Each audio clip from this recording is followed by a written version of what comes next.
লালমনিরহাটে শুনানির ভিডিও ধারণ করায় ৫ সাংবাদিককে অফিসে আটকে অকথ্য ভাষায় গালিগালাজ করে জেলে পাঠানোর হুমকি দেওয়ার ঘটনায় এসএলএন আবদুল্লাহ আল নোমান সরকারকে বদলি করা হয়েছে। শুক্রবার ১৫ মার্চ সকালে তথ্য নিশ্চিত করেছেন লালমনিরহাট জেলা প্রশাসক মোহাম্মদুল্লাহ। তার বিরুদ্ধে বিভাগীয় শাস্তিমূলক ব্যবস্থা নেওয়ার কথাও জানান তিনি বলেন, ঘটনার পর বৃহস্পতিবার তাকে ঠাকুরগাঁয়ের হরিপুর উপজেলায় বদলি করেছে জনপ্রশাসন মন্ত্রণালয়। এ সংক্রান্ত একটি আদেশ ইতিমধ্যে লালমনিরহাট জেলা প্রশাসকের কার্যালয়ে এসেছে। এছাড়াও ঊর্ধ্বতন কর্তৃপক্ষের নির্দেশে তার বিরুদ্ধে বিভাগীয় শাস্তিমূলক ব্যবস্থা গ্রহণ করা হবে। এর আগে বৃহস্পতিবার ১৪ মার্চ দুপুর ২টার দিকে লালমনিরহাট সদর উপজেলার সহকারী কমিশনারের কার্যালয়ে এই ঘটনা ঘটে। ঘটনার পরে প্রায় ৪০ মিনিট পর অতিরিক্ত জেলা প্রশাসক টিএম মমিন ঘটনাস্থলে উপস্থিত হয়ে গেটে তালা খুলে সাংবাদিকদের মুক্ত করেন। অতিরিক্ত জেলা প্রশাসকের উপস্থিতিতে ওই এসএলএন সাংবাদিকদের দালাল বলেন। এ সময় সাংবাদিকরা ঘটনাস্থলে অবস্থান নিলে অতিরিক্ত জেলা প্রশাসক পরিস্থিতি শান্ত করেন। এ ঘটনায় জেলা প্রশাসকের সঙ্গে সমন্বয় করে প্রয়োজনীয় ব্যবস্থা গ্রহণের আশ্বাস দেন তিনি।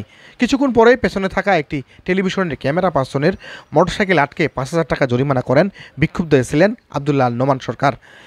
এ ঘটনার পর সাংবাদিকরা শহরের মিশন রোডে লালমনিরহাট বুড়িমারি সড়কে অবস্থান নিয়ে বিক্ষোভ করেন। দুপুর ২টার দিকে জেলা প্রশাসক মোহাম্মদুল্লাহ ও অতিরিক্ত জেলা প্রশাসক টিএম মমিন ঘটনাস্থলে উপস্থিত হন। অভিযুক্ত সহকারী কমিশনারের বিরুদ্ধে প্রয়োজনীয় ব্যবস্থা গ্রহণের আশ্বাস দিলে সাংবাদিকরা ধর্মঘট তুলে নেন। ভুক্তভোগী সাংবাদিকরা হলেন মাই টিভির মাহফুজ সাজু, এশিয়ান টিভির লিওন দুলাল, কালবেলার এসকে শাহেদ, সময়ের কণ্ঠস্বরের কাউসার মাহমুদ ও ভোরের চেতনার জেলা প্রতিনিধি ফারুক আহমেদ সূর্য। সাংবাদিকরা জানান, বৃহস্পতিবার সকাল থেকে সহকারী কমিশনারের অফিসে ৩ জন অফিস সহকারী ভূমি সংক্রান্ত শুনানি করছিলেন। সেখানে এসএলএন উপস্থিত ছিলেন না।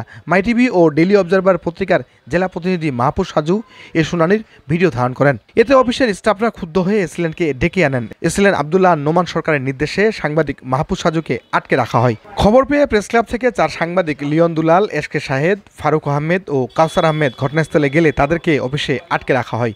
এ ব্যাপারে ভুক্তভোগী সাংবাদিকরা বলেন, সাংবাদিকদের আটকে রেখে জেল দেওয়ার চেষ্টা করেছিল এসএলএন।